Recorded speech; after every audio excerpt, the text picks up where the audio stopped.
Acidic medium और basic medium में हम लोग दोनों मैकेनिज्म देखे थे। CH3C डबल बॉन्डेड हो, CH2CH3। अगर इसे हम लोग अल्कलाइन मीडियम में लेते हैं, then the enol which gets formed is CH2 double bonded COH, CH2CH3। लेकिन इसे जब हम लोग एसिडिक मीडियम में H प्लस वाटर के मीडियम में लेते हैं, it forms a more stable enol बनता है। हाँ, more stable enol gets form. जिस वक्त अल्कलाइन मीडियम का यूज हो रहा है उस वक्त ये अचानक से एक्यूमुलेट हो जाएगा, अगर वो रिएक्शन में पार्टिसिपेट कर सकता है तो यही वाला आगे रिएक्शन में बढ़ जाएगा। लेकिन अगर ये फर्दर रिएक्शन में पार्टिसिपेट नहीं कर रहा है तो slowly it will get converted into a more stable इनॉल। कुछ लोग पूछेंगे सर अभी भी तो मीडियम अल्कलाइन है, तो फिर ऐसा क्यों होगा कि फिर इधर आएगा उधर ही क्यों नहीं जाएगा? तो ऐसे समझना कि ये H प्लस वाटर हटा दे, इसको भी OH माइनस वाटर ही लिख। OH माइनस वाटर में दोनों बनता है, ऐसा थोड़ी है कि सिर्फ एक ही बनता है, ये नहीं बनता है। ये मेजर बन गया, ये माइनर बनता है। एक्यूमुलेटेड लेस इन क्वांटिटी है कि नहीं? धीरे धीरे ये रिएक्शन इस तरफ डाइवर्ट करता है। The basic important reason here is that the equilibrium constant for this step and equilibrium constant for this step, the equilibrium constant for the second step is greater than equilibrium constant of the first step. और जिस step का equilibrium constant ज्यादा है, anyway दोनों reaction equilibrium पे आएगा ही आएगा। Any reversible reaction always comes to the equilibrium. जब दोनों स्टेप रिवर्सिबल है, दोनों एक वक्त में थोड़ी देर के बाद इक्विलिब्रियम पे आएगा, और इक्विलिब्रियम पे इसका क्वांटिटी ज्यादा होगा क्योंकि equilibrium constant of the second step is greater than the first step. और यही कारण है कि धीरे धीरे ये पूरा का पूरा थर्मोडायनामिक प्रोडक्ट में कन्वर्ट हो जाता है। ध्यान रखना कि इसे हम लोग कहते हैं काइनेटिक इनॉल। जो इनॉल फास्टर रेट से बनता है उसको हम लोग कहते हैं काइनेटिक इनॉल, और जो इनॉल ज्यादा स्टेबल होता है उसको हम लोग कहते हैं थर्मोडायनामिक इनॉल। तो अल्कलाइन मीडियम में kinetic enol is major at an instant, but after some time the kinetic enol gets converted into thermodynamic enol। और एसिडिक मीडियम में तो खैर शुरू से ही हम लोग को थर्मोडायनामिक इनॉल मेजर मिलता है। Equilibrium constant of the second step is greater than the equilibrium constant of the first step, and that is the reason कि after a long time thermodynamic enol is always major.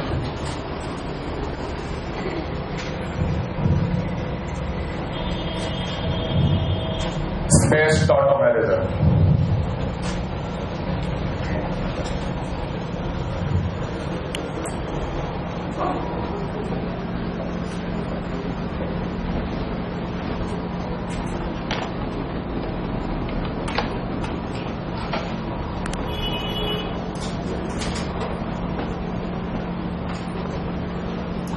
The tautomerism, whenever the tautomerism happens from any position greater than alpha position, कोई जरूरी नहीं है कि हमेशा सिर्फ alpha hydrogen ही participate करेगा tautomerism में। हम लोग मैकेनिज्म अब देख चुके हैं। जब मैकेनिज्म नहीं दिया हुआ होता है तो बाय डिफॉल्ट हम लोग अल्कलाइन मीडियम मैकेनिज्म मानेंगे। जब एसिडिक मीडियम दिया है तभी एसिडिक मीडियम की चर्चा होगी, नहीं तो हमेशा अल्कलाइन मीडियम में हम लोग बात करेंगे। ध्यान रखना, tautomerism also happens in a neutral medium. कोई मीडियम नहीं है तब भी टॉटोमेरिज्म होगा। In neutral medium one molecule of keto acts as a base। Alkaline medium वाला ही मैकेनिज्म फॉलो करते हैं। दो कीटो है मान ले, इसके ठीक सामने एक और मॉलिक्यूल ड्रॉ कर लो, वही CH3C डबल बॉन्डेड हो, CH2CH3। न्यूट्रल मीडियम में एक मॉलिक्यूल कीटो का दूसरे मॉलिक्यूल के लिए बेस की तरह बिहेव करता है। ये ऑक्सीजन का लोन पेयर जाकर यहां से H प्लस हटाएगा, ऑक्सीजन का लोन पेयर जाकर H प्लस हटाएगा। हालांकि रेट बहुत कम होगा, एसिडिक मीडियम अल्कलाइन मीडियम में रेट ज्यादा, लेकिन न्यूट्रल मीडियम में भी टॉटोमराइजेशन होता है। न्यूट्रल मीडियम में भी टॉटोमराइजेशन होता है, जिसमें एक मॉलिक्यूल कीटो का दूसरे मॉलिक्यूल के लिए बेस की तरह बिहेव करता है और वो अल्कलाइन मीडियम ही फॉलो करता है mechanism. Whenever the tautomerism happens from any position other than alpha position, alpha position के अलावा कहीं और से अगर टॉटोमेरिज्म अगर हो गया तो वो कहलाएगा स्पेस टॉटोमेरिज्म। मैकेनिज्म हम लोग बाय डिफॉल्ट क्या मानेंगे? हमेशा अल्कलाइन मीडियम मैकेनिज्म मानना है। जैसे मान लो एक एग्जांपल लिए, CH3 CH double bonded CH C double bonded OH। सवाल पूछा कि क्या ये मॉलिक्यूल टॉटोमराइज करेगा? क्या ये मॉलिक्यूल टॉटोमराइज करेगा? तो अल्कलाइन मीडियम में क्या ये मॉलिक्यूल टॉटोमराइज करेगा?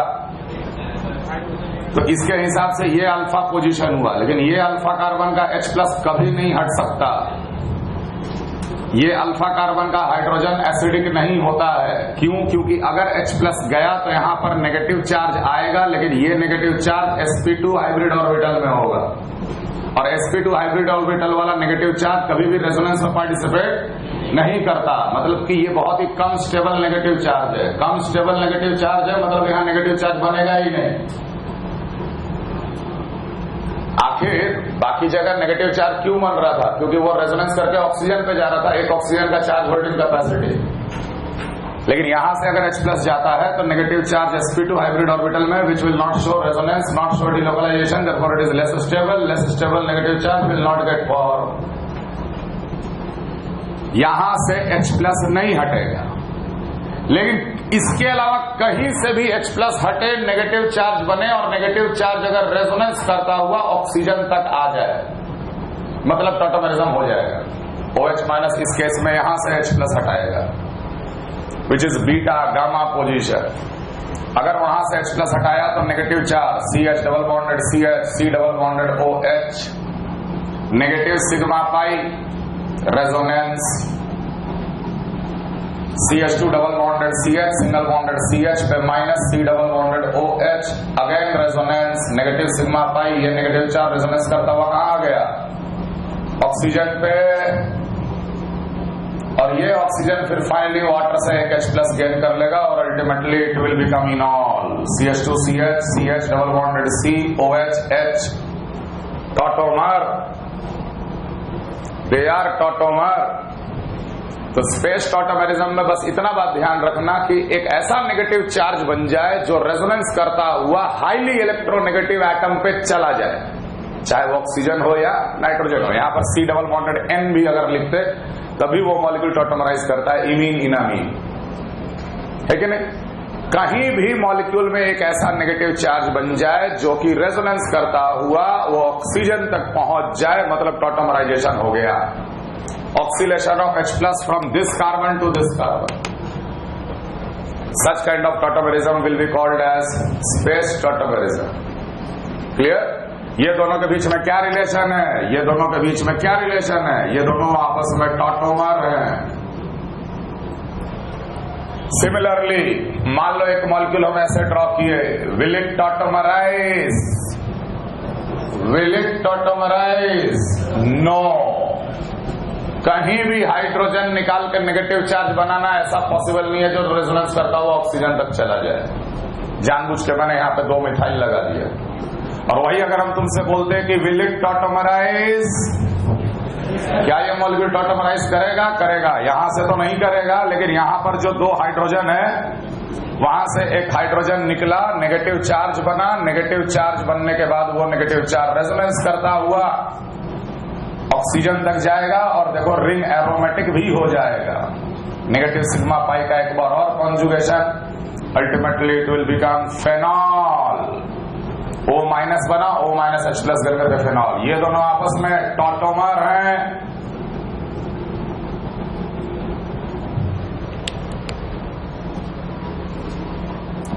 Space tautomerism.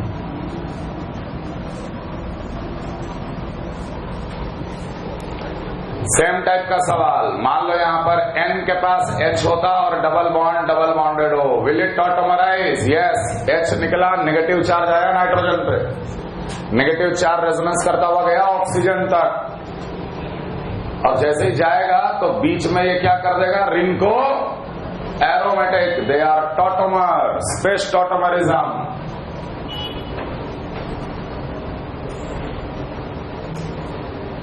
Clear?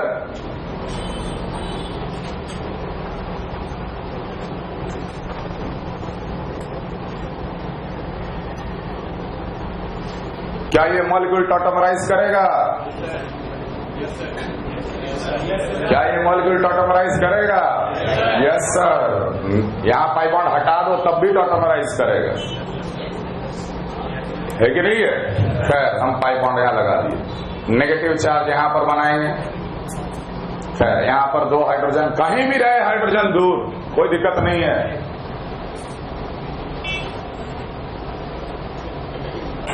एक ऐसा नेगेटिव चार्ज जो रेजोनेंस करता हुआ ऑक्सीजन या नाइट्रोजन तक चला जाए, ये नेगेटिव माना, ये negative sigma pi.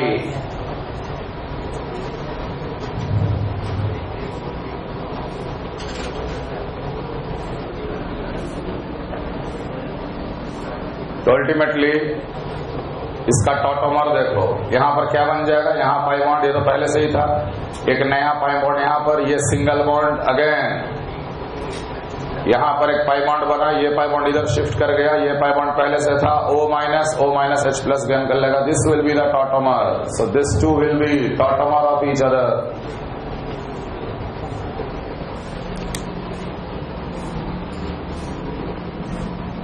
Such kind of tautomerization is called space tautomerization.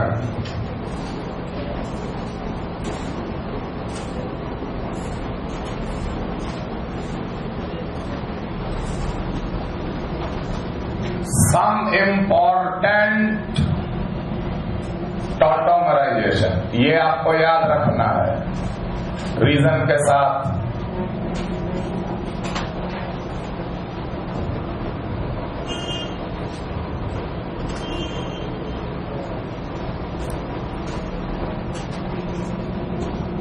Carbon पे 2 मिथाइल और 8 H bonded to CHO, no doubt ये टॉटोमराइज करेगा। अल्फा कार्बन के पास एक ही हाइड्रोजन है, फिर भी ये टॉटोमराइज करेगा। CH3 double bonded COH H,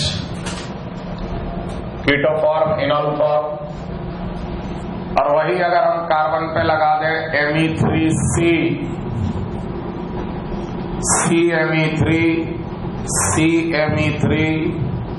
एक H, C double bonded OH,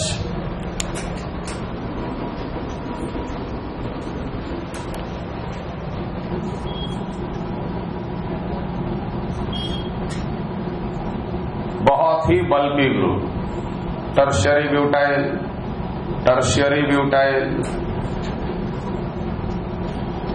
benzene पे यहां भी टर्शियरी ब्यूटाइल, यहां भी टर्शियरी ब्यूटाइल, एक H, C double bonded OH, ये भी टॉटोमराइज कर रहा है C।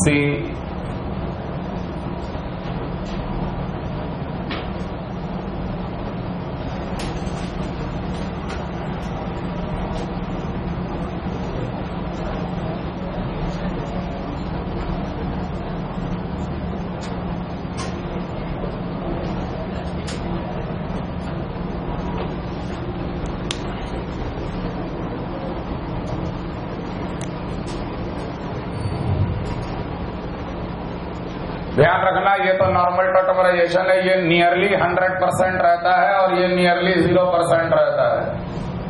कीटो इनोल में जब तक कोई खास चीज की स्टेबिलिटी ना मिल जाए तब तक enol is always nearly 0%, because weak acid weak base part वाला मेजर। लेकिन यहां पर very high steric repulsion, bond angle 109 degree, क्योंकि sp3 हाइब्रिडाइज था। यहां पर बॉन्ड एंगल हो गया 120 डिग्री। मॉलिक्यूल अपना रिपल्शन को कम करने के लिए ये इक्विलिब्रियम को शिफ्ट कर देता है फॉरवर्ड, क्योंकि 109 से 120 डिग्री का एंगल जब बनेगा इन दोनों के बीच में तो repulsion will decrease, and due to repulsion will decrease, this becomes nearly 100% enol and this becomes nearly 0% at equilibrium. Reason is steric repulsion. Any tautomerization leading to aromaticity always 100%. चाहे ये कीटो ले लो या स्पेस टॉटोमरिज्म वाला कीटो ले लो, जब ये टॉटोमराइज करता है तो बन जाता है फेनॉल, नियरली 100% इनॉल, नियरली 0% कीटो।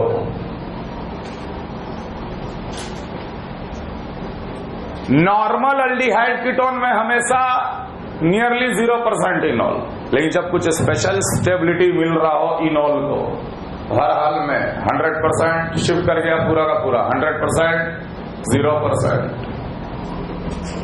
एक और इंपॉर्टेंट मॉलिक्यूल है साइक्लोपेंटेनडायोन, साइक्लिक मॉलिक्यूल। ये जब टॉटोमराइज करता है तो बगल का अल्फा एच मौजूद है, दोनों के लिए अल्फा एच मौजूद है, ध्यान से सुनना, दोनों के लिए अल्फा एच मौजूद है। ये बन गया OH, यहां पाई बॉन्ड आ गया, यहां पर आ गया डबल बॉन्डेड O और यहां पर हो गया चेलेशन या बोलो intramolecular H bonding. Enol is highly stable because of intramolecular H bonding. Nearly 0%, this is nearly 100% enol. और साइक्लिक सिस्टम में chelation is always very efficient than open chain system, क्योंकि ओपन चेन में rotation चल रहा होता है।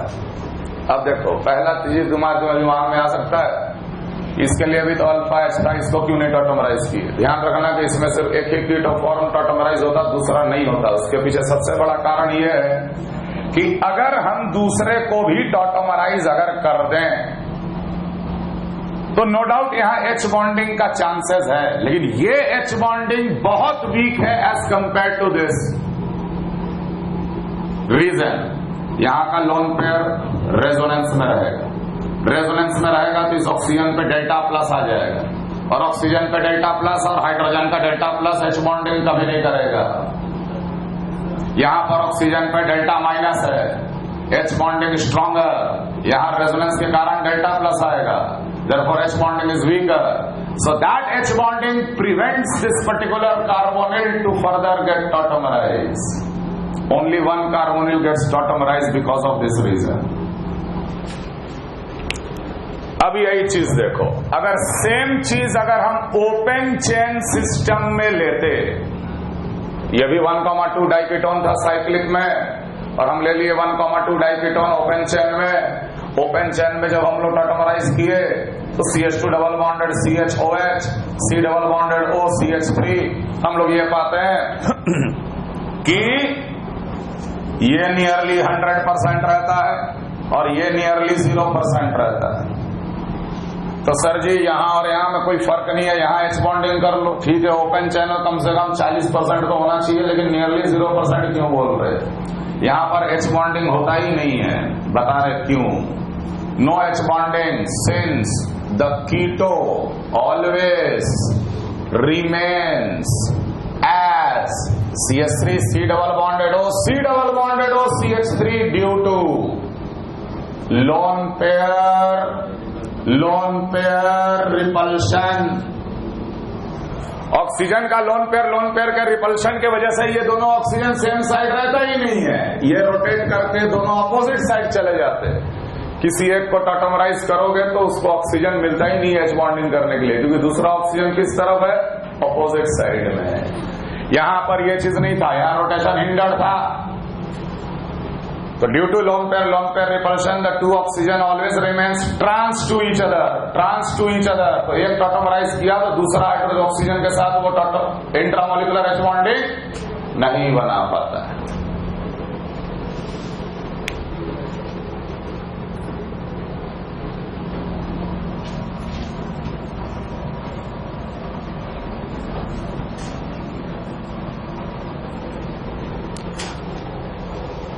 ये example तो हम ऑलरेडी आपको करवा चुके थे। ये जब टॉटोमराइज करता है, अल्फा एच है यहाँ पर, किसी एक कार्बोनिल को जैसे ही टॉटोमराइज करोगे द इनॉल बिकम्स एरोमेटिक, देयरफॉर इस केस में भी ये नियरली 100%, ये नियरली 0% हो जाता है।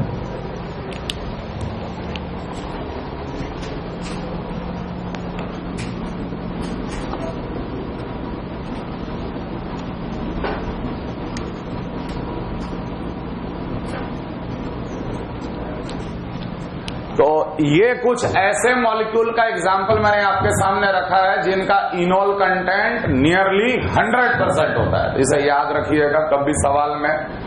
सवाल एक फ्रेम होता है टॉटोमराइजेशन या टॉटोमर में कि arrange the following in their enol content order. तो ये कुछ ऐसे हैं जिनका इनोल कंटेंट 100% जो वाले जो है उनको याद रखना है ना। अगर आ गया मान लो सवाल में तो सबसे पहले इन्हीं को रख देना जिनका enol content 100%। Aromatic enol always 100%। Cyclic enol with H bonding always 100%।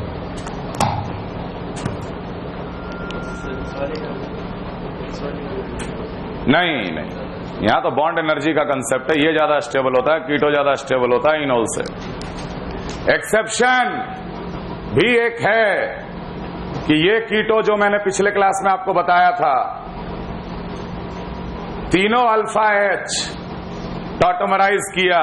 टॉटोमराइज करेगा तो नो डाउट यहां बनेगा benzene aromatic ring OH OH OH। But remember this is major due to bond energy.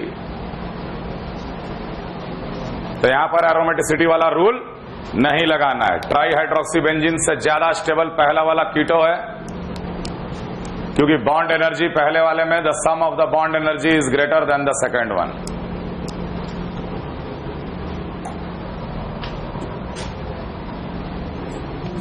अब आगे हेडिंग डालो, इनोल कंटेंट। Very simple. हम लोग equilibrium पे किसी भी टॉटोमराइजेशन प्रोसेस का इनोल कंटेंट एस्टीमेट करते हैं। एग्जैक्टली नहीं, एस्टीमेट करते कि अगर कोई दो कीटो दे दिया तो उस दोनों कीटो में किसका इनोल थोड़ा ज्यादा होगा, किसका इनोल थोड़ा कम होगा। Enol content at equilibrium, arrange the following in the enol content order, ऐसा सवाल आएगा आपके पास। So remember, at equilibrium, the enol content is dependent on many factors. Enol content is directly proportional to the stability of enol. पहला line, enol जितना ज्यादा stable होगा उतना ज्यादा enol content होगा equilibrium पे। बहुत ऑब्वियस सी बात है। Directly proportional to the sum of the bond energy, sum of the bond energy in the enol. Enol का बॉन्ड एनर्जी अगर ज्यादा हो गया तो वो ज्यादा स्टेबल हो जाएगा, ज्यादा इनोल कंटेंट पाया जाएगा इक्विलिब्रियम पे। Directly proportional to the chelation और intramolecular H bonding in the enol, chelation in enol. Directly proportional to the extent of conjugation, extent of conjugation in the enol. अगर enol में बहुत ज्यादा conjugation पाया गया मतलब बहुत ज्यादा रेजोनेंस होगा, और जितना ज्यादा रेजोनेंस होगा इनोल उतना ज्यादा स्टेबल और इनोल कंटेंट ज्यादा। Directly proportional to the aromatization in enol, aromaticity in enol. Directly proportional to the number of alpha hydrogen in keto. Keto में जितना ज्यादा अल्फा हाइड्रोजन होगा उतना ज्यादा इनोल कंटेंट भी होगा। ये सब फैक्टर है जिस पे इनोल कंटेंट डिपेंड करता है। Now the most important factor, enol content is directly proportional to the stability of carbanion या negative charge formed after removal of H plus from keto. यही ब्रह्मास्त्र है। ये बाकी चीजों को इंप्लाई करता है। अगर एरोमेटिसिटी आने वाला है तो नेगेटिव चार्ज बहुत ज्यादा स्टेबल होगा। बहुत ज्यादा कॉन्जुगेशन है तब भी नेगेटिव चार्ज बहुत ज्यादा स्टेबल होगा। समझ में आ रहा है बात? तो ये सब को इंप्लाई करता है ये एक लाइन कि जब हम लोग अल्फा हाइड्रोजन प्लस हटाते हैं तो कार्बन आयन बनाते हैं या नेगेटिव चार्ज बनाते हैं जो कि रेजोनेंस करता हुआ ऑक्सीजन तक या नाइट्रोजन तक जाएगा, जहां भी जाएगा। जो पहला नेगेटिव चार्ज जितना ज्यादा स्टेबल बनेगा, पहला नेगेटिव चार्ज जितना ज्यादा स्टेबल बनेगा इनोल कंटेंट उतना ही ज्यादा होगा, because the first step is RDS। First step is RDS. Rate determining step में ही वो कार्बोनाइन बन रहा है। वो कार्बोनाइन जितना स्टेबल बनेगा आरडीएस उतना फास्ट होगा। आरडीएस फास्ट हो गया तो overall process will be faster और हम लोग को इनोल कंटेंट उतना ही ज्यादा मिलेगा इक्विलिब्रियम पे।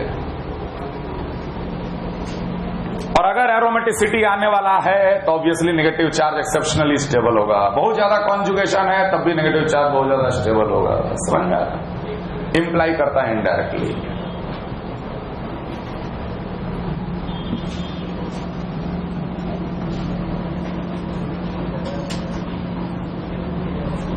तो जब भी सवाल आए इनोल कंटेंट का, इनोल कंटेंट के ऑर्डर में अरेंज कीजिए। तो ये जो लिस्ट है ये तो दिमाग में रखना ही रखना जिनका 100% होता है।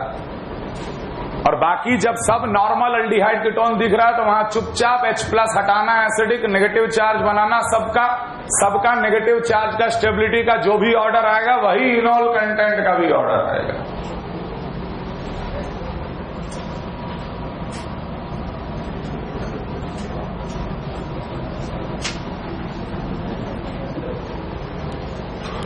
जैसे मान लो हम बोले कि इनोल कंटेंट का ऑर्डर में अरेंज करो।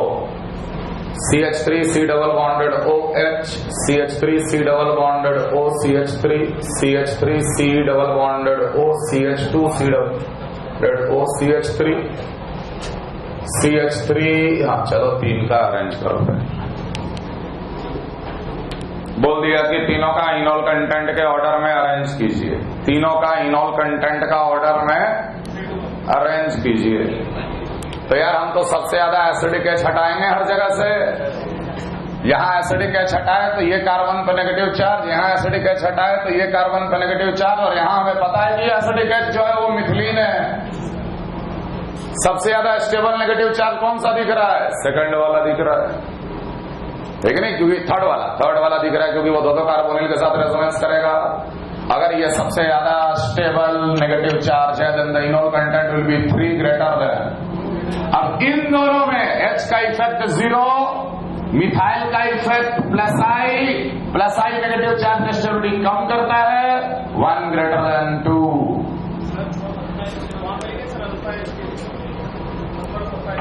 Number of alpha H in the keto में जितना ज्यादा अल्फा H होगा, सॉरी कीटो का एक लिए अल्फा H ऑफ इनोल न दे। इनोल का पाई बॉन्ड जो है उसमें हाइपर कॉन्जुगेशन देके ही तो स्टेबिलिटी बढ़ाता है। अब देखिए एक बात ध्यान देना, इन दोनों में थोड़ा कंफ्यूजन होता है, बाकी और कहीं कंफ्यूजन नहीं आएगा, सिर्फ इन दोनों में। जब हम इसका इनोल बनाएंगे तो CH2 double bonded COH H बनेगा। इसका इनोल बनाएंगे तो CH2 double bonded COH CH3 बनेगा। अगर हम अल्फा H से अगर गए तो इसका अल्फा H 3 है, इसका अल्फा H 0 है, तो ये ज्यादा स्टेबल होना चाहिए, ये कम स्टेबल होना चाहिए। But stability is a secondary thing, first thing is RDS। समझ में आ रहा ना बात? स्टेबिलिटी यही अगर एसिडिक मीडियम में अगर हम कराते तो इसका इनोल कंटेंट ज्यादा आता है, इसका इनोल कंटेंट कम आता है। लेकिन जब भी कोई मीडियम मेंशन नहीं है तो हमेशा बाय डिफॉल्ट अल्कलाइन मीडियम ही समझना, और अल्कलाइन मीडियम ही 99% आएगा सवाल। हम लोग RDS को ज्यादा तवज्जो देंगे as compare to stability of the enol finally form. तो RDS में नेगेटिव चार्ज बनता है, नेगेटिव चार्ज जहां ज्यादा स्टेबल बना वो RDS फास्ट होगा और वही इनोल हम लोग को सबसे ज्यादा मिलेगा। समझ में आ रहा बात? तो यहाँ अल्फा H से नहीं देखकर हम लोग नेगेटिव चार्ज का स्टेबिलिटी से देखेंगे। इसलिए मैं आपको अलग से बता दिया कि आपके ट्यूटोरियल शीट में ये दिया हुआ है, गलती से छाप लिया है, उसको ये मानना 1 ग्रेटर देन। समझ में आ रहा? Arrange the following in the enol content order.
arrange the following in the renal content order.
यहां पर टोटल 6 हैं। पहला, ये दूसरा, तीसरा, चौथा, पांचवा और ये छठा। चलो भाई बताओ, सेकंड क्वेश्चन, किसका इनॉल कंटेंट सबसे ज्यादा होगा? समझ में आ रहा है? इसीलिए मैंने वो लिस्टिंग करा दी थी कि अलग से 2-4 इनॉल का याद रखना है। यहाँ पे नियरली 100% है, यहाँ नियरली 0% है, यहाँ नियरली 0% है। नॉर्मल अल्डिहाइड या कीटोन, एक कार्बोनिल वाला, सबका इनॉल कंटेंट नियरली 0% होता है। फिर भी ये भी नियरली 0 है, ये भी नियरली 0 है। इन दोनों में भी मेरे को बताना है कि कौन थोड़ा सा ज्यादा होगा। खैर, 1 ग्रेटर देन, अब 2 और 3 में, 2 और 3 में ध्यान रखना, नोट कर लेना। 2 greater than 3, pi bond gets easily formed in a cyclic system। इसलिए क्योंकि साइक्लिक सिस्टम में रोटेशन पहले से ही रुका हुआ है, लेकिन ओपन चेन सिस्टम में सिग्मा बॉन्ड के अबाउट रोटेशन कॉन्टिन्यूअस चल रहा है। ऐसे सोच सकते हो कि जहां पे 2 p ऑर्बिटल जनरेट हुए, 2 एटम के बीच में रोटेशन अगर पहले से ही हिंडर्ड है तो वो तुरंत पाई बॉन्ड बना लेगा। लेकिन जहां पर रोटेशन चल रहा है वहां एक ही ऐसा वक्त आएगा जब वो पैरेलल आएंगे और वो पाई बॉन्ड बनाएंगे। ओपन चेन सिस्टम में पाई बॉन्ड फॉर्मेशन देख, आखिर यहां नेगेटिव चार्ज बनेगा, यहां भी पहले नेगेटिव चार्ज ही बनेगा, लेकिन यहां तो रोटेशन चल रहा है ना, है कि नहीं है? जब ये p ऑर्बिटल वाला नेगेटिव चार्ज इस p के पैरेलल आएगा तभी तो रेजोनेंस होगा और पाई बॉन्ड बनेगा। लेकिन ये p तो इसके हमेशा पैरेलल है, क्योंकि यहां रोटेशन क्या है? रुका हुआ है। बात समझ में आ रहा है? तो यहां पर पाई बॉन्ड लेट से बनता है, यहां पाई बॉन्ड जल्दी बनता है, क्योंकि rotation is already hindered. Pi bond formation in a cyclic system is always faster then in a open chain system. Note कर लीजिए, pi bond formation in a open chain system is slower. Pi bond formation in a cyclic system is faster than in a open chain system. आगे भी हम लोग पढ़ोगे, तुम लोग repeater हो, अल्कोहलिक के हुए जानते हो, अल्कोहलिक के हुए डिहाइड्रो हेलोजनेशन। सिंपल सा सवाल, कौन सा डिहाइड्रोजनेट होगा फास्टर? समझ आ रहा? कौन सा डिहाइड्रोजनेट होगा फास्टर? साइक्लोपेंटेन, जो भी है, क्लोरोसाइक्लोपेंटेन. pi bond formation is easier in a cyclic system as compared to open system, and that is the reason here. 2 greater than 3. Clear? अगला बताओ. ऑब्वियसली जब हम पहले को टॉटमराइज करेंगे तो ये रिंग जो है बन जाएगा एरोमेटिक. 7 कार्बन, sp2, सब sp2 6 पाई के साथ एरोमेटिक. तो एरोमेटिक इनॉल समझ में आ रहा है? 100%. 4th greater than. अब बताओ 4th ग्रेटर देन इन दोनों में. तो ध्यान रखना ये और ये बराबर है. हमेशा डायमंड देख के नहीं पहचानना है, ऐसे भी देख के पहचानना है. होता है बच्चे आते हैं डाउट पूछने, इसलिए हम पहले ही बोलते हैं ये और ये अंतर नहीं है दोनों में. 4 ग्रेटर देन, 2 ग्रेटर देन 1 और 3 में बताओ. 1 ग्रेटर देन 3, क्योंकि 3 में बनेगा एंटी एरोमेटिक इनॉल.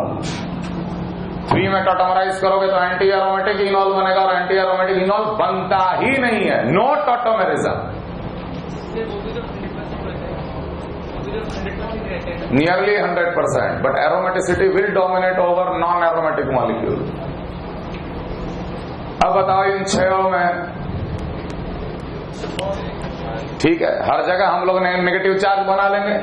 यहाँ नेगेटिव चार्ज ही बनेगा, यहाँ भी नेगेटिव चार्ज बनेगा. Negative negative negative and here negative. सबसे ज्यादा स्टेबल नेगेटिव कौन दिख रहा है? पहला कि छठा? फर्स्ट. चलो हाइड्रोजन का इफेक्ट 0, लेकिन यहाँ बेंजीन का इफेक्ट क्या है?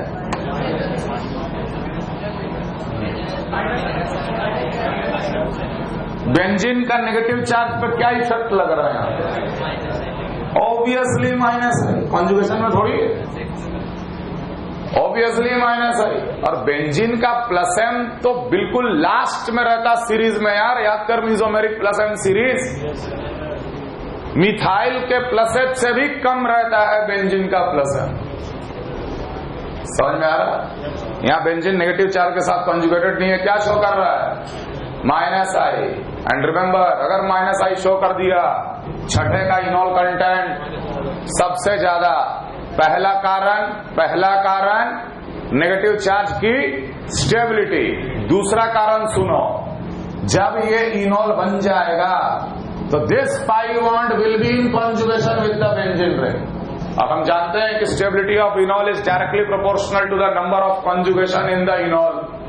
जितना ज्यादा कॉन्जुगेशन होगा इनॉल में उतना ज्यादा स्टेबल, उतना ज्यादा इनॉल कंटेंट. दूसरा कारण से छठा सबसे ज्यादा इनॉल कंटेंट. अब नॉर्मल कर दो. अब तो 1 ग्रेटर देन, क्योंकि अब ये नेगेटिव चार्ज पे 0 इफेक्ट. H0, लेकिन यहां मिथाइल है. Methyl plus I plus I plus I plus I plus M. OCH3 क्या शो कर रहा है? एक तरह से ऐसे सोचो ना, ये लोन पेयर का रेजोनेंस जो है इस रेजोनेंस को कम कर देगा. मतलब ये लोन पेयर का रेजोनेंस क्या है? Plus M plus M plus M.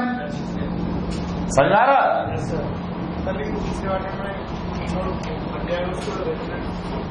क्या क्या? तीसरे वाले में हाँ इनॉल बन गया मान लो.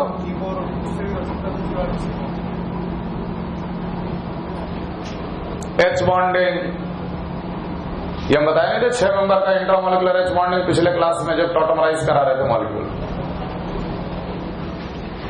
नोट्स दिखाओ. खैर 6 greater than 1 greater than 2 greater than 3 greater than 4 greater than 5. Answer इनॉल content order. अगला बताओ इनॉल कंटेंट. ये समझ में आ रहा कि पहला टॉटमराइज करेगा तो एरोमेटिक हो जाएगा. कहां से हाइड्रोजन जाएगा? नाइट्रोजन से कि कार्बन से? वाह बेटा, फिर से हेंस प्रूव्ड हो गया. अमाइड का टॉटोमेरिज्म नहीं पढ़ाए क्या पिछले क्लास में? अमाइड इमिनॉल. और वहां बोले थे कि बगल में कार्बन भी है, बगल में नाइट्रोजन भी है. कौन सा हाइड्रोजन ज्यादा एसिडिक है वही ऑसिलेट करता है. ये गया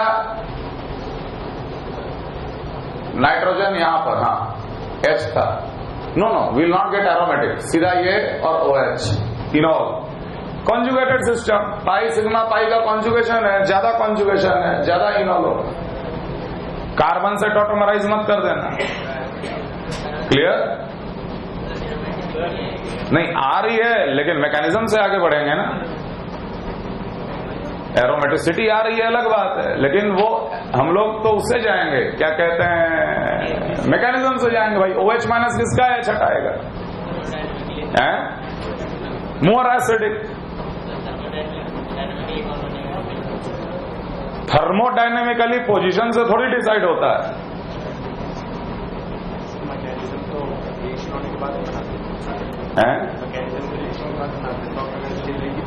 तो अपना कंसेप्ट थोड़ी हम तोड़ देंगे यार। OH माइनस आया, किसका H हटाएगा? हैं? सीधा बात। अगला, हाँ सर,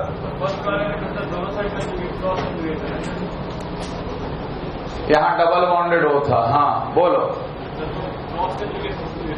यहां भी नेगेटिव है, नेगेटिव जाएगा ऑक्सीजन पे, यहां भी नेगेटिव जाएगा ऑक्सीजन पे।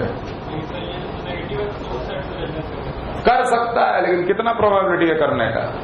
कार्बन पे जाना चाहेगा कि ऑक्सीजन पे? कौन सा कैनोनिकल फॉर्म ज्यादा स्टेबल होगा, ऑक्सीजन पे नेगेटिव चार्ज की कार्बन पे नेगेटिव चार्ज? तो हम बोलेंगे ना कि ऑक्सीजन पे नेगेटिव चार्ज आने की संभावना ज्यादा है। क्लियर? अगला, पहले तो नेगेटिव चार्ज बना ले। यहां नेगेटिव चार्ज कोई स्पेशल नहीं है, यहां भी नेगेटिव चार्ज जो बनेगा यहां पर कोई स्पेशल नहीं है। ज्यादा एसिडिक H को हम हटा रहे हैं, यहां भी नेगेटिव चार्ज यहीं पर बन रहा है। कौन सा नेगेटिव चार्ज सबसे ज्यादा स्टेबल है? फर्स्ट। ये नेगेटिव चार्ज पे ये पूरा बेंजीन रिंग क्या शो कर रहा है? ऑब्वियसली माइनस है। और अगर हम यहाँ पे पाई बॉन्ड बना दें इनॉल बनाने का, तो ये पाई सिग्मा पाई का कॉन्जुगेशन बेंजीन के साथ कॉन्जुगेशन भी है। थर्ड का इनॉल कंटेंट ग्रेटर। अब बताओ 1 K2 1 K2 1, ऑब्वियसली 1, क्योंकि ये वाला रिंग अब क्या शो कर रहा है? प्लस आई, 1 ग्रेटर देन 2। हाँ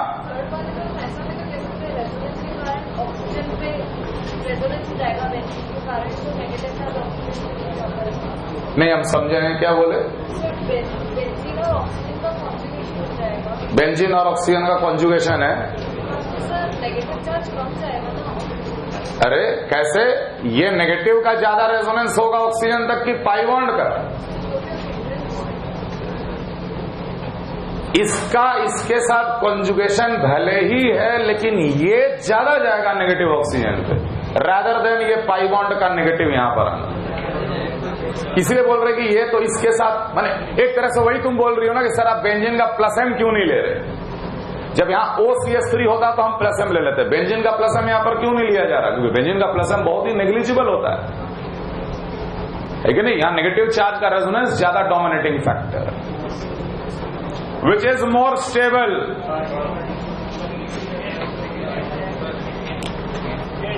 विच इज मोर स्टेबल। देखो ये कैसा टॉटोमेरिज्म, ये टॉटोमर है क्या आपस में? ये भी तो चेक करना है। क्या ये टॉटोमर हैं आपस में? 100% ये स्पेस टॉटोमेरिज्म। नाइट्रोजन से H गया, नेगेटिव चार्ज रेजोनेंस करता हुआ वहां गया, H गेन हो गया, space tautomerism. They are tautomer. Now tell me which tautomer is more stable. ये रिंग कैसा है? ये रिंग कैसा है?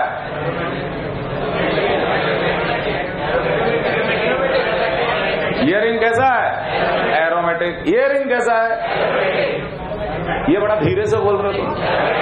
एरोमेटिक। दोनों एरोमेटिक ही है बेटा, तो यहाँ पे एरोमेटिसिटी से हम लोग नहीं जा सकते। दोनों एरोमेटिक है, माने दोनों की स्टेबिलिटी लगभग बराबर है। बस थोड़ा सा अंतर कौन लाएगा? Weak acid weak base. Check कर कहाँ वीक एसिड वीक बेस है, वही ज्यादा होगा इक्विलिब्रियम पे, ठीक है नहीं? नाइट्रोजन ने हाइड्रोजन दिया तो ये एसिड की तरह बिहेव कर रहा है, और जब बैकवर्ड होगा तो ये नाइट्रोजन इसे हाइड्रोजन देगा, तो ये नाइट्रोजन देगा तो ये एसिड की तरह बिहेव कर रहा है। कौन स्ट्रॉन्ग एसिड, कौन वीक एसिड? अब देख, अगर ये लोन पेयर नाइट्रोजन का रेजोनेंस ना करे तो क्या ये रिंग एरोमेटिक है? लेकिन ये लोन पेयर अगर ना करे रेजोनेंस तो फिर ये रिंग एरोमेटिक नहीं है। मतलब ये लोन पेयर का रेजोनेंस एरोमेटिसिटी दिला रहा है, मतलब इस लोन पेयर का रेजोनेंस ज्यादा होगा, ये लोन पेयर का रेजोनेंस कम होगा। अगर ये लोन पेयर का रेजोनेंस ज्यादा होगा तो इस नाइट्रोजन पे ज्यादा पॉजिटिव और इस नाइट्रोजन पे कम पॉजिटिव। कहां से H+ हटाना आसान, मतलब ये स्ट्रॉन्ग एसिड हो गया, ये वीक एसिड हो गया। इफ वीक एसिड हो गया that means this is more stable.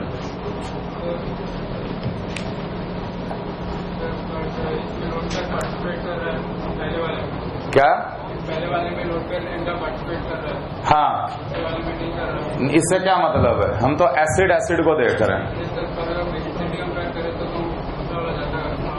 नहीं तो ये वाला बेस है ना मेरे लिए, अगर ये एसिड है तो ये बेस है, कर ले बेस को कंपेयर। इसका भी लोन पे रेजोनेंस में नहीं जाता। अगला बताओ, ये पहला कि दूसरा?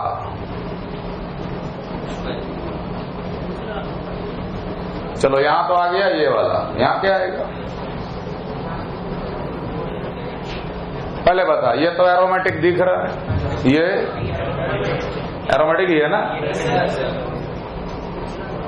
ये क्या एरोमेटिक है? पक्का? एक बार और देख। है सर, दोनों एरोमेटिक ही है। वीक एसिड वीक बेस, ये देगा H ऑक्सीजन को तभी ये बनेगा ऐसा, फिर ये देगा H नाइट्रोजन को तो ये बनेगा। ये एसिड है ऑक्सीजन से जुड़ा हाइड्रोजन, ज्यादा acidic as compare to nitrogen से जुड़ा हाइड्रोजन। एटम अलग अलग है तो फिर तो सीधे इलेक्ट्रोनेगेटिविटी या साइज। ये स्ट्रॉन्ग एसिड, ये वीक एसिड जिसमें पाया गया वो ज्यादा होगा इक्विलिब्रियम पे।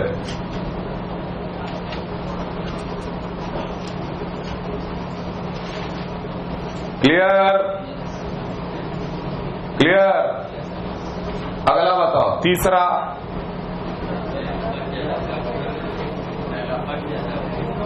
है तीसरे में पहला ज्यादा होगा aromatic,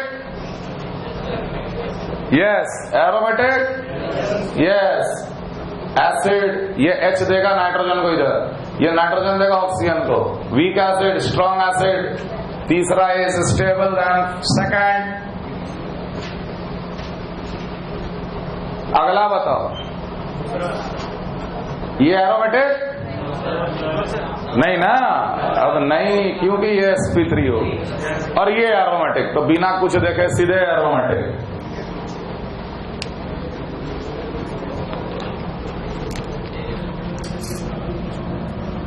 effect of solvent on enol content.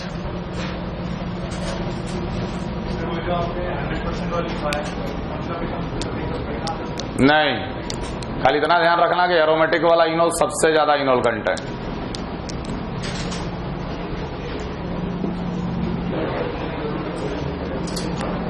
Effect of solvent on the enol content. देख, एक कीटो फॉर्म, एक बहुत ही सिंपल कीटो फॉर्म हम ले रहे हैं, जैसे मान ले एसीटोन है। ये आखिर टॉटोमराइज क्यों करता है? क्या ड्राइविंग फोर्स है ये टॉटोमराइजेशन के पीछे? ऐसे भी तो दिमाग में आना चाहिए सवाल। सर ने बोल दिया टॉटोमर होता है, काहे होता है, क्यों जाता है उधर टॉटोमर बनने, क्या फायदा है उसको? चुपचाप ऐसे ही क्यों नहीं रहता? एंट्रोपी। अरे ये तो पूरा केमिस्ट्री का सबसे खतरनाक वर्ड है, एंट्रोपी। खैर कोई बात नहीं, कुछ तो बोला, बाकी लोग तो कुछ भी नहीं बोले। एक कीटो फॉर्म इनोल इसलिए बनाता है क्योंकि कीटो इनोल के साथ इंटरमॉलिक्यूलर H बॉन्डिंग करके स्टेबल रहता है।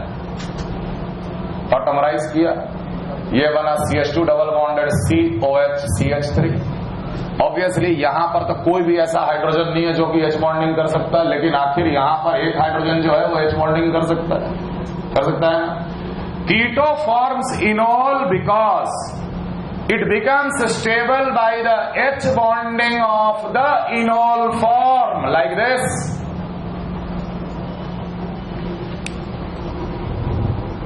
इंटरमॉलिक्यूलर H बॉन्डिंग करके कीटो अपने आप को क्या करता है, स्टेबलाइज करता है। कि जनरली कीटो में आपको H बॉन्डिंग नहीं मिलेगा।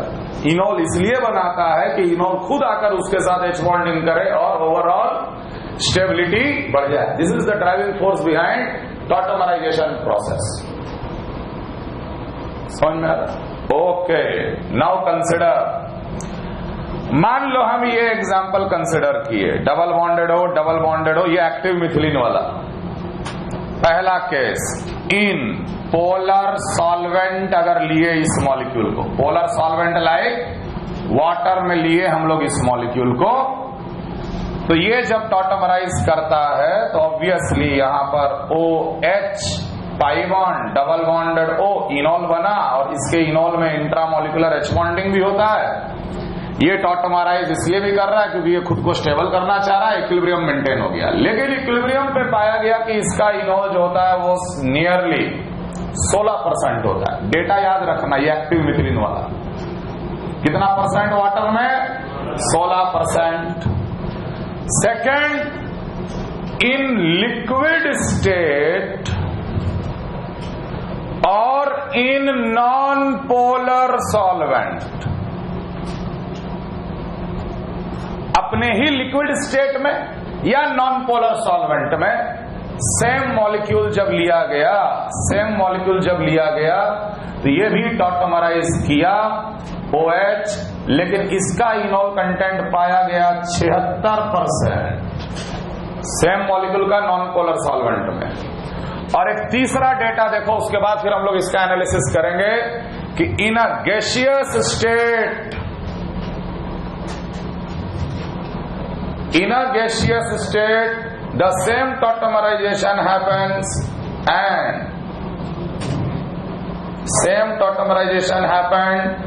the enol content becomes 92%, ये पाया गया। तो देखो, तो ये आखिर 16% से 92% तक चला गया इनोल कंटेंट सेम मॉलिक्यूल का, दो अलग अलग सॉल्वेंट में लिए, पोलर नॉन पोलर, और एक गैसियस स्टेट का हम डेटा दे दिए। तो आखिर ऐसा क्या हुआ पोलर सॉल्वेंट लाइक वाटर में कि enol content is very very less? Okay, now we can say that in water the keto itself get stabilized by the inter-H bonding of water. It is surrounded by H2O from all sides and becomes stable. Therefore, very less enol gets formed. हुआ क्या water में या polar solvent में कि polar solvent ने कीटो को already stable कर दिया H बॉन्डिंग से, तो फिर उसको इनोल बनाने की जरूरत क्या है? वो तो इनोल इसलिए बना रहा था कि इनोल बने और सारे इनोल आके चारों तरफ से मेरे को घेर ले, H बॉन्डिंग मेरे को कर ले और वो स्टेबल हो जाए। जब वाटर खुद ही उसको स्टेबल कर दिया तो फिर इनोल बनाने की आवश्यकता नहीं है, इसलिए enol content is minimum in polar solvent. So remember, किसी भी कीटो का, for any keto its enol content is minimum in polar solvent like water, alcohol. Water में क्यों सॉल्युबल नहीं होता? नहीं, एक्वस असीटोन होता है। कौन बोला इनसॉल्युबल होता है? जो चीज वाटर के साथ H बॉन्डिंग कर सकता है वो क्या सॉल्युबल नहीं होगा? अल्टीमेट जो H बॉन्डिंग कर लिया, अरे अपना थियरी पे तो विश्वास रख, सुना सुनाया बात पे क्यों जाता है? ये तो पढ़ा होगा ना कि जो वो चीज वाटर के साथ H बॉन्डिंग कर लिया माने वो सॉल्युबल होगा ना, तो क्या नहीं सॉल्युबल होगा। एक्वस एसीटोन रिएजेंट है भाई, जोन्स रिएजेंट है, पढ़ेंगे CrO3 प्लस एक्वस एसीटोन। याद आ रहा है कुछ? PCC आ रहा है यार? खैर, तो वाटर कीटो को ऑलरेडी स्टेबल कर देता है, इसलिए इनोल बनाने की आवश्यकता नहीं पड़ती, इसलिए इनोल बहुत ही कम बनता है, 16% इसलिए डेटा है। अब हाँ कीटो इनोल बनाता है बॉडी के लिए, हाँ, इनोल कंटेंट उसका होता है 0% के करीब, तो कितना हाइड्रोजन एक मॉलिक्यूल के हिसाब से हम लोग सोच रहे हैं, हम लोग तो परसेंट में बात कर रहे हैं ना। तो अगर 1 मोल लिए तो 1 मोल में बहुत कम गया तो ऑटोमराइज। देखो हम लोग जो परसेंट इनोल कंटेंट जो बोलते हैं ना, वो हमेशा पोलर सॉल्वेंट मानकर बोलते हैं। जो हम लोग नियरली 0, नियरली 100 जो बोल रहे हैं ना, वो तो it is in a polar solvent in water. अगर सॉल्वेंट स्पेसिफाई करेगा अलग अलग, जैसे हम लोग क्या बोल रहे हैं, OH माइनस वाटर लिए, H प्लस वाटर लिए, तो हमेशा वो डेटा पोलर सॉल्वेंट में। अलग अलग सॉल्वेंट अगर स्पेसिफाई कर दिया तो हम लोग देखेंगे, लेकिन ऐसे हर सॉल्वेंट में अलग अलग सॉल्वेंट में इनोल कंटेंट अलग अलग उतना थोड़ी पूछा जाएगा। तो जितना ये थोड़ा सा क्या प्रॉपर्टी है इतना ही आपके सिलेबस में, हर सॉल्वेंट में अलग अलग इनोल कंटेंट की जरूरत नहीं है। इन लिक्विड और नॉन पोलर सॉल्वेंट और in gaseous state it forms greater enol content to stabilize itself. Obviously liquid state हो या नॉन पोलर सॉल्वेंट हो, नॉन पोलर सॉल्वेंट तो उसको स्टेबलाइज नहीं कर सकता। लिक्विड स्टेट हो या नॉन पोलर सॉल्वेंट हो या गैसियस स्टेट हो, इनोल कंटेंट बढ़ गया, भले 76 और 92 हो गया।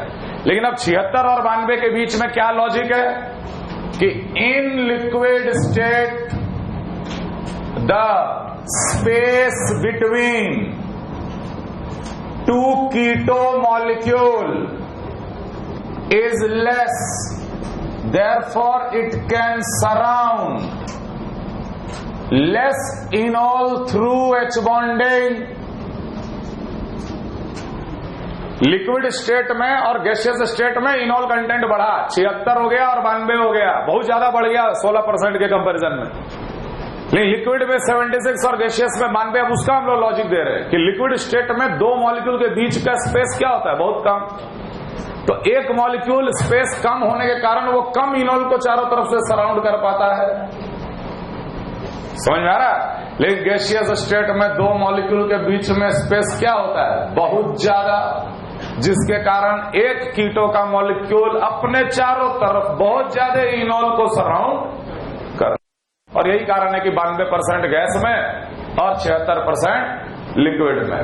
2 keto molecule is less, therefore it can surround less enol through H bonding, but in gaseous state the space is very large, therefore it can surround larger number of molecules of enol through H bonding।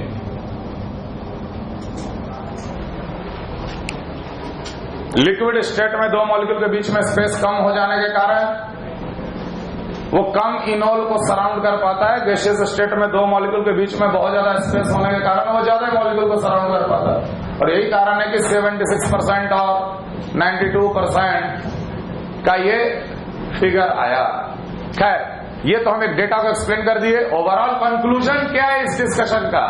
Overall conclusion discussion का ये है कि किसी भी keto का enol content polar solvent में कम होता है और नॉन पोलर सॉल्वेंट में इनोल कंटेंट हमेशा बढ़ जाता है। समझ में आ रहा है?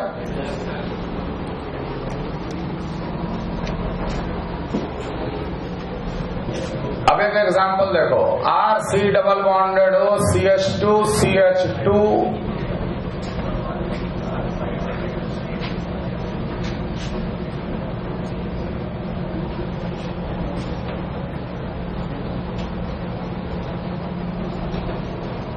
C double bonded O, CH2, CH2, CH2, OH.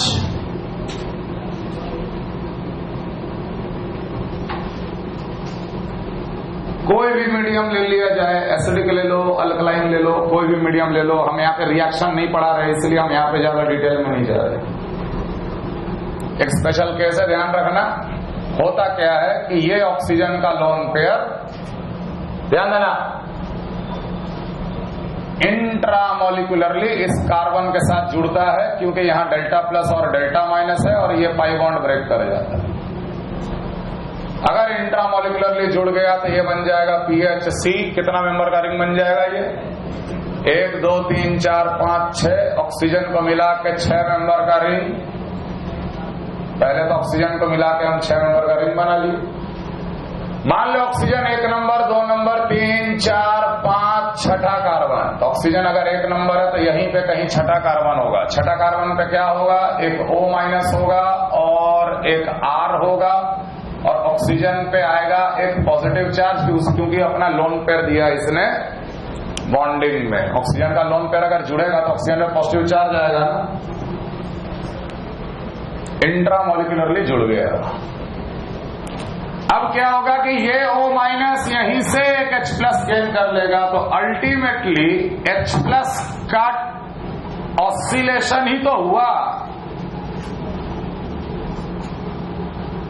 Ultimately यहां का H प्लस चला गया इस ऑक्सीजन के पास H प्लस, यही हुआ ना। H प्लस का ही तो ऑसिलेशन हुआ। Such kind of process will be called as ring chain tautomerism.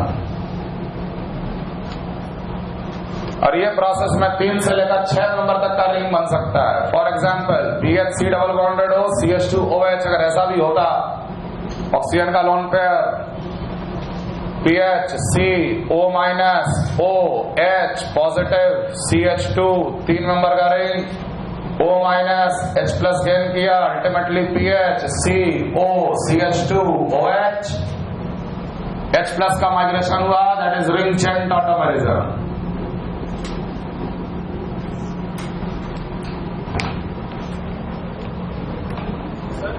हाँ दो तरह का टॉटोमेरिज्म है, हाँ,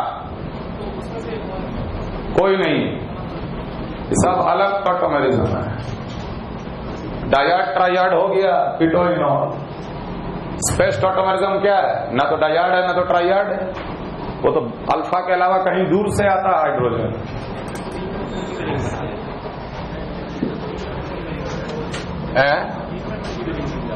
क्या चीज? 100% बनता है। हाँ, अब यहां तुम एंट्रोपी बोलते तो बिल्कुल सही रीजन होता है। यहां 3 मेंबर का स्ट्रेंड रिंग बनने के पीछे एकमात्र कारण है कि डेल्टा S बहुत ज्यादा पॉजिटिव और जिसके कारण डेल्टा G बहुत ज्यादा नेगेटिव। आएंगे रिएक्शन में, आएंगे तब बात करेंगे। अभी तो हम लोग H प्लस का ऑसिलेशन ही तो देख रहे हैं। एक और एग्जांपल देखो, CH2 double bonded OCl, CH2 double bonded OCl, succinyl chloride. Cl को हटा के 2 OH लगा दो तो सक्सिनिक एसिड कहलाता। दोनों जगह Cl लगा हुआ है तो सक्सिनोइल क्लोराइड। तो होता क्या है कि इसमें भी एक रिवर्सिबल प्रोसेस, एक ऑक्सीजन का लोन पेयर दूसरे ऑक्सीजन पे कर देता है अटैक। जैसे वहां ऑक्सीजन कर रहा था, यहां पर भी ऑक्सीजन वही रोल प्ले कर रहा है। तो ये बन जाएगा CH2C C double bond O पे पॉजिटिव, Cl, ये ऑक्सीजन आके जुड़ गया इस C के साथ, O minus Cl CH2।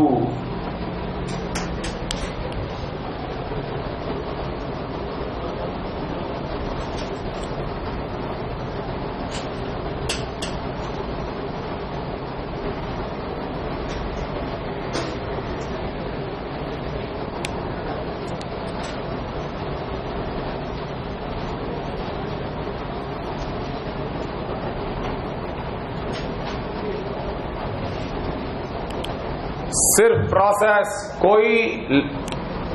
Process example के तौर पे रखना और कुछ नहीं। अभी हम लोग रिएक्शन मैकेनिज्म पढ़े ही नहीं है, ये सब रिएक्शन के बारे में ज्यादा ध्यान नहीं देना मैकेनिज्म वाइज, सिर्फ एग्जाम्पल के तौर पे याद रखना है। ये नेगेटिव चार्ज वापस इंटरनल अटैक करता है। What is internal attack? ये नेगेटिव चार्ज होगा बॉन्डिंग मॉलिक्यूलर ऑर्बिटल में, होगा ना, और इस कार्बन के पास एक एंटी बॉन्डिंग मॉलिक्यूलर ऑर्बिटल होगा जो खाली होगा, उसके साथ ओवरलैप करता है। ओवरलैप करने के बाद ये वाला बॉन्ड निकल जाता है Cl- बन के, ये बन गया CH2 CH2 CCl double bonded O, यहां तो पॉजिटिव है ही, C डबल बॉन्डेड O और वो Cl- हो गया फ्री। ये पॉजिटिव चार्ज इस पाई बॉन्ड को अपनी ओर खींचता है तो ये कार्बन पे क्या चार्ज क्रिएट होता है? पॉजिटिव, और उस पॉजिटिव के साथ ये Cl- आकर जुड़ जाता है।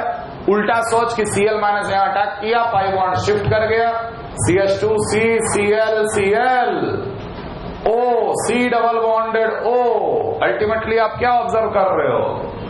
हम ये ऑब्जर्व कर रहे हैं कि एक जगह से Cl- दूसरे जगह पे ऑसिलेट कर रहा है,